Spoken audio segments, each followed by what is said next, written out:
Hello everyone, how are you all? I hope you guys are doing well. So guys, welcome back to our channel and start करेंगे अपना आज का session. तो आज के session में हम लोग डिस्कस करेंगे आपके UGC NET JRF exam paper 1 की यूनिट 2 का एक इम्पॉर्टेंट टॉपिक जिसका नाम है स्टेप्स ऑफ रिसर्च, यानी कि शोध के चरण। तो जैसा कि आप सभी को पता है कि जो आपका पेपर 1 रहता है UGC NET JRF एग्ज़ाम में, वहाँ वो पेपर आपका जनरल पेपर होता है। आप किसी भी स्ट्रीम से बिलोंग करते हो, आप सभी को वो जनरल पेपर जो है वो देना कंपलसरी रहता है। तो यहाँ पर कुछ हमारी 10 यूनिट्स रहती हैं जिनको हम स्टडी करते हैं। तो फर्स्ट यूनिट ऑलरेडी हम लोग कवर कर चुके हैं, दैट इज़ टीचिंग एप्टीट्यूड। हमने उसके सारे कंसेप्ट्स को डिस्कस कर लिया है, उससे रिलेटेड प्रीवियस ईयर क्वेश्चंस भी डिस्कस किए हैं। अगर आपने हमारी वो वीडियोस नहीं देखी हैं तो डिस्क्रिप्शन बॉक्स में आपको लिंक प्रोवाइड कर दिया जाएगा, वहाँ से चेक कर सकते हैं।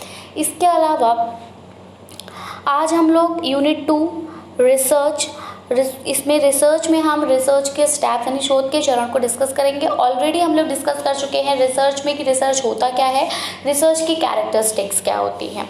तो वो उस वीडियो का लिंक भी आपको डिस्क्रिप्शन बॉक्स में मिल जाएगा। तो वीडियो आपके एग्जाम पॉइंट ऑफ व्यू के अकॉर्डिंग बहुत ज़्यादा बेनिफिशियल रहने वाला है। तो वीडियो को विदाउट स्किप किए लास्ट तक ज़रूर देखें ताकि आपसे कोई भी important information regarding steps of research miss ना हो। साथ ही अगर आप हमारे चैनल पर नए हैं या फिर आपने हमारे चैनल को सब्सक्राइब नहीं किया है तो UGC NET एग्ज़ाम के प्रिपरेशन के लिए चैनल को सब्सक्राइब करें और बेल आइकन को प्रेस करना बिल्कुल भी ना भूलें ताकि हम अपनी जब भी कोई न्यू वीडियो अपलोड करें तो नोटिफिकेशन सबसे पहले आपको मिल सके। तो चलिए गाइस, स्टार्ट करेंगे अपना आज का session. So the first topic that is various stages of a research. अभी हमने जाना कि रिसर्च में क्या है, स्टेप्स होते हैं। कोई भी वर्क हुआ आप उसको स्टेप बाय स्टेप ही करते हैं। ऐसा तो नहीं ना कि हम अगर खाना खा रहे हैं तो हम पहले पानी पी लेंगे और उसके बाद पहले हम इकट्ठा पानी ख़त्म कर लेंगे, फिर हम सब्ज़ी ख़त्म कर लेंगे और फिर हम राइस या फिर रोटी खाएंगे। क्या ऐसा हम करते हैं? नहीं, हम एक सिस्टमैटिक वे में चलते हैं ना कि हाँ हम अगर खाना खा रहे हैं तो हम थोड़ी सब्जी लेंगे, थोड़ी रोटी लेंगे, है ना, तब हम उसको मिक्स करके खाएंगे। ऐसा नहीं करते हम कि हम एक चीज़ को पहले एक बार में ख़त्म करते हैं फिर दूसरी चीज़ के साथ आगे बढ़ें। नहीं, तो कोई भी वर्क हम करते हैं तो एक सिस्टमैटिक वे में करते हैं। Same thing happens with research also. जब भी हम रिसर्च करते हैं, किसी भी एक टॉपिक पर हम कोई शोध कार्य करते हैं तो उसको हम चरणों में करते हैं, यानी कि स्टेप्स में करते हैं।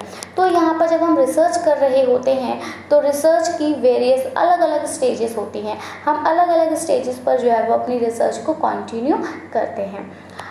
So whenever a scientific problem is to be solved, there are several important steps to follow. तो जब भी हमें कोई भी साइंटिफिक प्रॉब्लम को सॉल्व करना होता है तो यहाँ पर हमको सेवरल स्टेप्स हैं जिनको हमें फॉलो करना होता है।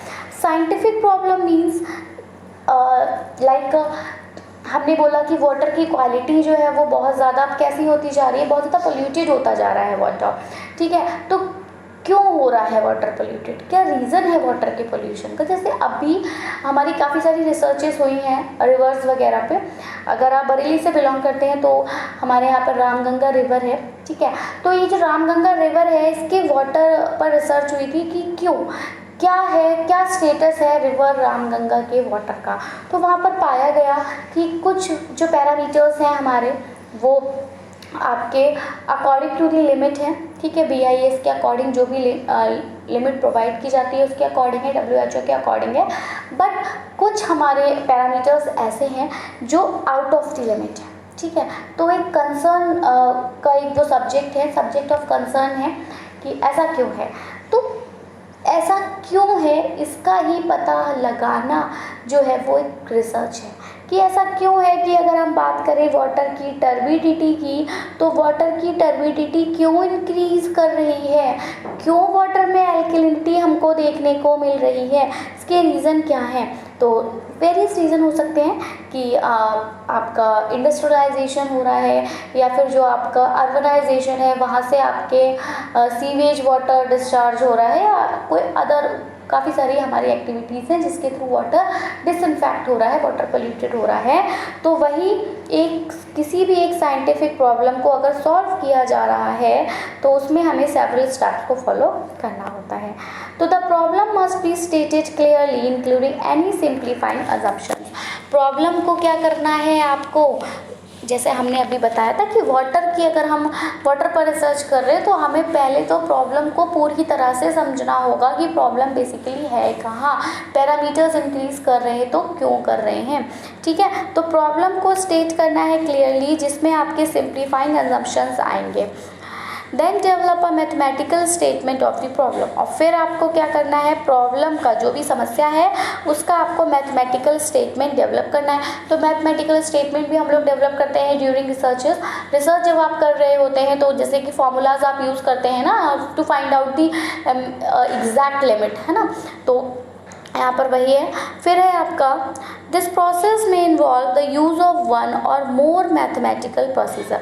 तो जब हम रिसर्च कंडक्ट करते हैं तो रिसर्च में आपको मैथमेटिकल प्रोसीजर्स देखने को मिलते हैं, क्योंकि अगर आप पैरामीटर्स की लिमिट को काउंट कर रहे हैं तो पैरामीटर की लिमिट को काउंट करने के लिए आपको प्रोसीजर्स को, मैथमेटिकल प्रोसीजर्स को फॉलो करना होता है, आपको फॉर्मूलाज फॉलो करने होते हैं, आपको इक्वेशन डिराइव करनी होती है, आपको कंप्लीट कैलकुलेशन करनी होती है, ठीक है। नेक्स्ट है आपका frequently more advance text books और review articles will be needed to learn about the techniques and procedures.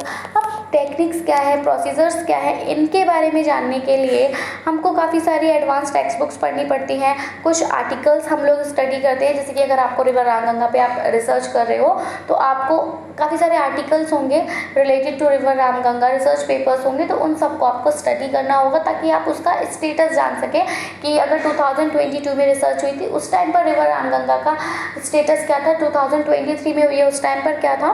तो ये सब जानने के लिए आपको क्या करना होता है, आर्टिकल्स को पढ़ना होता है, और उससे रिलेटेड इन्फॉर्मेशन लेने के लिए आपको टेक्स्ट बुक को पढ़ना होता है कि किस तरह से हम कैलकुलेशन करते हैं, किस तरह से कोई फॉर्मूला डिराइव होता है, ये सब। सेम थिंग जो अभी हमने ऊपर डिस्कस किया उसको बस हम एक बार ही हिंदी में देखेंगे। तो हिंदी वाले कैंडिडेट्स बिल्कुल भी वरीड ना हो, सेशन बाइलिंगुअल रहने वाला है। जो कुछ भी हम इंग्लिश में स्टडी कर रहे हैं एक्सप्लेनेशन तो आपको हिंदी में ही प्रोवाइड हो रहा है, लेकिन जो भी हमने इंग्लिश में रिटन में अभी आपने अपनी स्क्रीन पर देखा होगा वो आपको as it is Hindi language में आपकी स्क्रीन पर अब देखने को मिलेगा।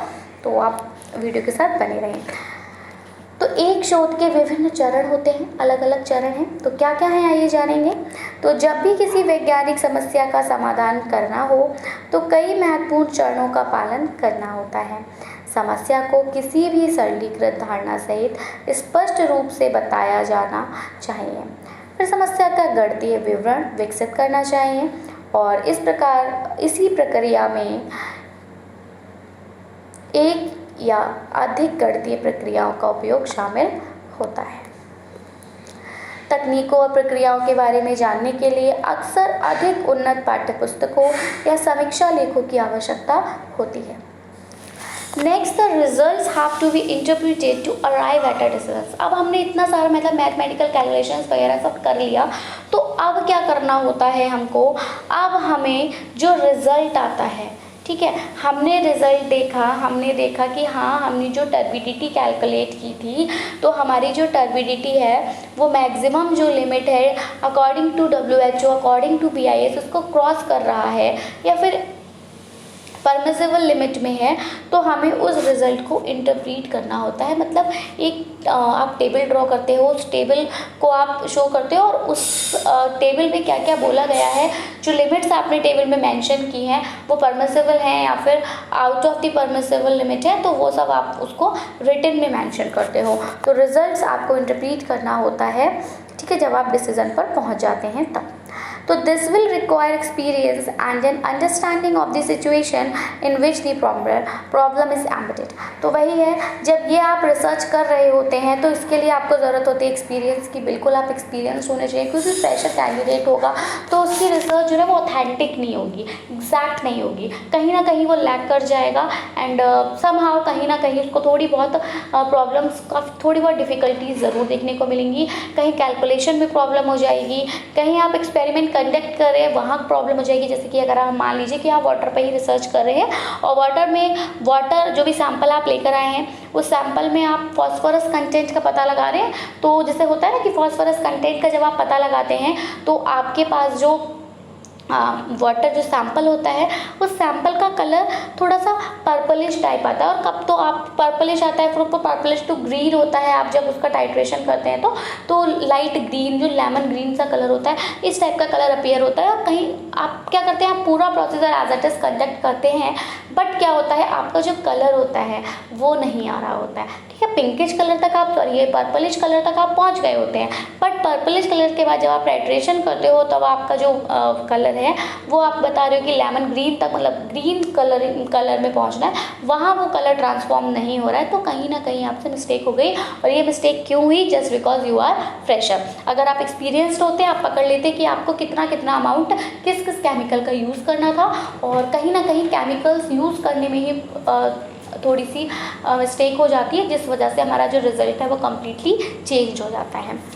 ठीक है, तो हम कोई भी अगर रिसर्च कंडक्ट कर रहे हैं तो हमें एक्सपीरियंस की ज़रूरत होती है, अंडरस्टैंडिंग की ज़रूरत होती है कि सिचुएशन को हमें अच्छे से बेहतर तरीके से समझना है, जिस पे भी हमारी प्रॉब्लम एम्बेडेड है।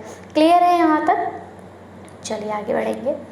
इसके बाद किसी निर्णय पर पहुंचने के लिए परिणामों की व्याख्या करनी होगी, और इसके लिए अनुभव और स्थिति की समझ की आवश्यकता होगी, जिसमें समस्याएं क्या होंगी? समस्याएं अंतर्निहित होंगी। नेक्स्ट, अब हमने जो स्टेप्स ऑफ रिसर्च अपना टॉपिक लिया था ना, वो देखिए स्टेप, रिसर्च के अपने अपने स्टेप्स होते हैं। अब वही सबसे पहली बात आती है कि जब हम स्टेप्स ऑफ रिसर्च को स्टडी करते हैं वहाँ आप उससे पहले हम जानते हैं फेजेस ऑफ रिसर्च। क्या जानते हैं? Phases of research. और यहाँ पर हमको 3 फेजेस को स्टडी करना है। तो फर्स्ट फेज़ की अगर हम बात करें तो फर्स्ट फेज़ में हम क्या करते हैं, जो भी हमारी रिसर्च प्रॉब्लम होती है उसको हम आइडेंटिफाई करते हैं कि प्रॉब्लम बेसिकली है क्या। जब हमको रिसर्च में प्रॉब्लम का पता चल जाता है कि हम ये प्रॉब्लम है, इस पर हमें रिसर्च करनी है, उसके बाद हम जो फेज़ 2 में पहुंचते हैं, फेज़ 2 में एंटर करते हैं। फेज़ 2 में हम देखते हैं क्या करते हैं, प्लानिंग करते हैं। प्लानिंग किसकी करते हैं? तो प्लानिंग करते हैं हम रिसर्च स्टडी की एंड इंस्ट्रूमेंट की, कि हमें किस तरह से अपनी रिसर्च को कंडक्ट करना है, हमें किन किन इंस्ट्रूमेंट्स की रिक्वायरमेंट होगी, उन इंस्ट्रूमेंट्स को हम अवेलेबल करते हैं या फिर हम उसका अरेंजमेंट करते हैं, किन किन केमिकल्स की हमको रिक्वायरमेंट होगी, उन केमिकल्स को हम बनाकर रखते हैं जिनको हम पहले से बना सकते हैं। और कुछ केमिकल्स हमारे ऐसे होते हैं जो ऑन दी स्पॉट ही बनते हैं, तो उनके लिए हम प्रिपरेशन करके रखते हैं कि हम सारा केमिकल्स हो गया है, उसमें जिस चीज़ की भी रिक्वायरमेंट है उन सबको हम एक साथ रखें ताकि फटाफट से हम क्या करें, केमिकल अपना प्रिपेयर कर लें। तो यहाँ पर वही आ गई, प्लानिंग करते हैं आप रिसर्च स्टडी की और इंस्ट्रूमेंट की। नेक्स्ट फेज़ 3 की अगर हम बात करें तो फेज़ 3 में आप क्या करते हैं, कंडक्ट करते हैं रिसर्च को, और फिर आप रिसर्च की रिपोर्ट देते हैं। पहले तो आपने पता लगा लिया कि आप किस रिसर्च प्रॉब्लम पर मतलब आप सबसे पहले आपने रिसर्च प्रॉब्लम आइडेंटिफाई की। ज़रूरी नहीं आप वाटर पर ही करें, आप सॉइल पर भी कर सकते हैं। आप सॉइल पर भी देख सकते हैं कि सॉइल में फॉस्फोरस कंटेंट कितना है, ठीक है, पोटेशियम कंटेंट कितना है। तो इस तरह से आप सॉइल पर भी रिसर्च कर सकते हैं। सॉइल का पीएच कितना है, ठीक है, तो सॉइल की प्रॉब्लम आप आइडेंटिफाई करिए कि सॉइल में पीएच से प्रॉब्लम हो रही है, तो हम पीएच को आइडेंटिफाई करेंगे। तो आप सॉइल के पीएच को जब आइडेंटिफाई करेंगे, अब पहला स्टेप आपने आइडेंटिफाई कर लिया। दूसरे स्टेप में अब आप क्या करोगे, तो दूसरे स्टेप में अब आप देखोगे कि हमें अगर पीएच का पता लगाना है तो हमको रिक्वायरमेंट होगी किस किस की। बिल्कुल आपको पीएच इंडिकेटर की रिक्वायरमेंट होगी। अरेंज करिए आप पीएच इंडिकेटर को, अरेंज करिए आप, पीएच स्केल को अरेंज करिए आप, पीएच पेपर जो लिटमस पेपर होता है उसको अरेंज करेंगे। ठीक है, तो जिस की रिक्वायरमेंट आपको पीएच फाइंड आउट करने के लिए होगी आप उनको यूज़ करेंगे, तो उनको अरेंज करेंगे।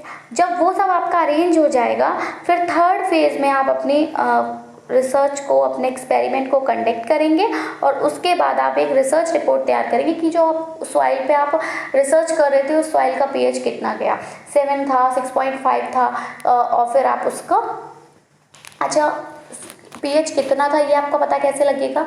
तो सभी को पता होगा कि कलर आते हैं, ठीक है, उन कलर से हम मैच करते हैं कि पीएच जो है वो हमारा कितना है, और ये हमें पता कैसे पता चलता है कि कितने नंबर पर कितना कलर होता है। तो ये एक पीएच आपका पीएच इंडिकेटर पर एक चार्ट होता है, वहाँ पर ये ऑलरेडी ड्रॉ होता है, ठीक है।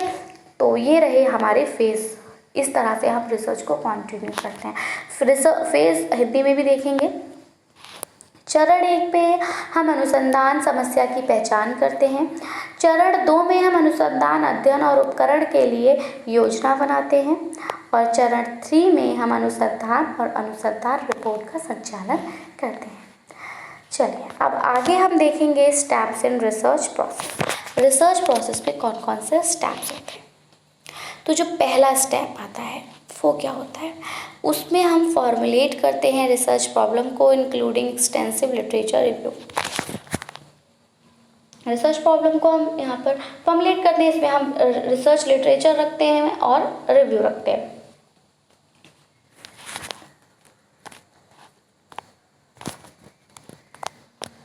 Next, developing the objective, conceptualisation और रिसर्च डिज़ाइन। अब हम क्या करते हैं? अपनी रिसर्च का उद्देश्य डेवलप करते हैं, ऑब्जेक्टिव डेवलप करते हैं कि हमें क्या फाइंड आउट करना है, हमें रिसर्च से किस पॉइंट तक पहुंचना है, ठीक है। एक कंसेप्ट हम तैयार करते हैं, ठीक है, कंसेप्ट बनाते हैं और रिसर्च डिज़ाइन बनाते हैं कि किस किस तरह से हमको अपनी रिसर्च कंडक्ट करनी है। Preparing the research design, constructing an instrument for data collection.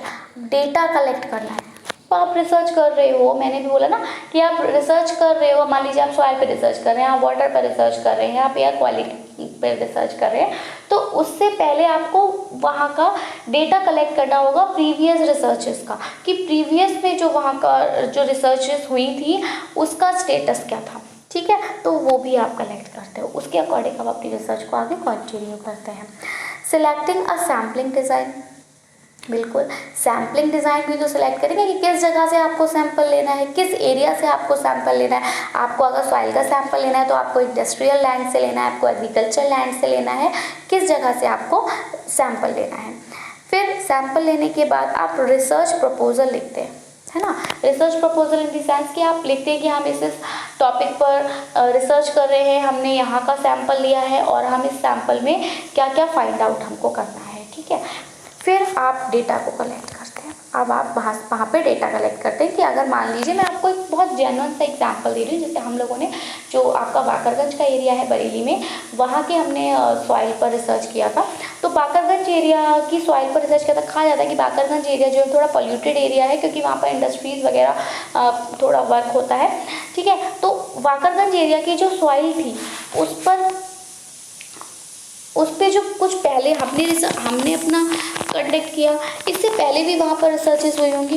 तो जब उस टाइम पर रिसर्च हुई थी तो क्या था उसका स्टेटस, फॉस्फोरस कंटेंट तब कितना था, 2022 में कितना था, ठीक है, 2021 में कितना था। तो इस तरह से हम एक एवरेज लेते हुए चलते हैं कि अच्छा हर ईयर हमें 2 to 3% इंक्रीज देखने को मिल रहा है या फिर 2 to 3% डिक्रीज देखने को मिल रहा है, ठीक है। तो डेटा को कलेक्ट करते हैं। डेटा कलेक्ट करने के बाद जो नेक्स्ट स्टेप हमारा आता है, उस स्टेप में हम डेटा का एनालिसिस करते हैं, बिल्कुल करेंगे। फिर हम उसको प्रोसेस करते हैं और फिर हम उसको डिस्प्ले कर देते हैं। डिस्प्ले जब हम करते हैं तो वो कब करते हैं, जनरलाइजेशन को और इंटरप्रिटेशन को इंक्लूड करके, यानी जब हम उसको डिस्प्ले कर रहे होते हैं तो हम उसको एज इट इज डिस्प्ले नहीं करते हैं, हमने जो अजम्पशंस लगाए होते हैं उनका यूज़ करके, जनरलाइजेशन का यूज़ करके हम उसको इंटरप्रेट करते हैं।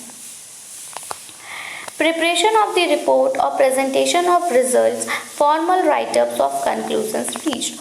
और लास्ट में फिर क्या होता है, हम एक रिपोर्ट तैयार करते हैं और जब वो रिपोर्ट हम तैयार करते हैं या फिर हम प्रेजेंटेशन तैयार करते हैं तो उस रिपोर्ट और प्रेजेंटेशन के थ्रू हम क्या करते हैं, रिजल्ट तक पहुंचते हैं। हम फाइनल कंक्लूजन जो है वो ड्रॉ करते हैं कि क्या रहा एंड रिजल्ट। क्लियर? हिंदी में देखेंगे तो अनुसंधान प्रक्रिया के हमारे कुछ चरण होते हैं। तो अनुसंधान समस्या का निरूपण, व्यापक साहित्य समीक्षा सहित, एक अनुसंधान डिज़ाइन के उद्देश्यों संकल्पना का विकास किया जाता है। अनुसंधान डिज़ाइन तैयार करना, डेटा संग्रह के लिए एक उपकरण का निर्माण किया जाता है। एक नमूना डिज़ाइन का चयन होता है, एक शोध प्रस्ताव लिखा जाता है, डेटा एकत्रित किया जाता है और फिर डेटा को एकत्र करने के बाद डेटा का होता है विश्लेषण, डेटा को संसाधित करना और प्रदर्शित करना, सामान्यीकरण और व्याख्या की जाती है।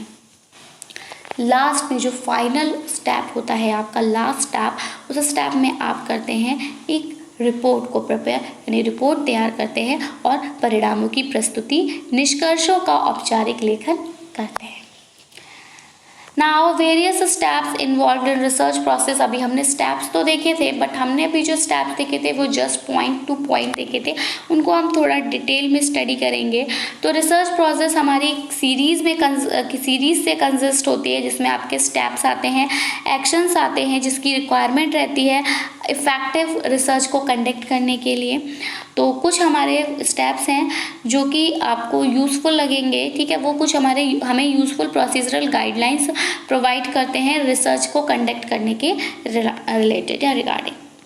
तो अनुसंधान प्रक्रिया में शामिल विभिन्न चरण। तो अनुसंधान प्रक्रिया में अनुसंधान को प्रभावी ढंग से संचालित करने के लिए आवश्यक चरणों या कार्यों की एक श्रृंखला शामिल होती है। निम्नलिखित चरण हैं जो अनुसंधान के संचालन के संबंध में उपयोगी प्रक्रियात्मक दिशा निर्देश प्रदान करते हैं। तो स्टेप 1 में आता है आपका फॉर्मुलेट अ रिसर्च प्रॉब्लम। जैसे कि हमने अभी फेज़ 1 में देखा था कि अब अभी आपको पहले स्टेप में क्या करना है, रिसर्च प्रॉब्लम को आइडेंटिफाई करना है। तो the first step in research is formulating a research problem. At this step your goal should be clear what you intend to achieve out of research. तो इस स्टेप में क्या करते हैं आपका जो गोल है वो बिल्कुल क्लियर होना चाहिए कि क्या आप इंटेंट कर रहे हो, क्या आपको अचीव करना है। चरण 1 अनुसंधान समस्या की पहचान।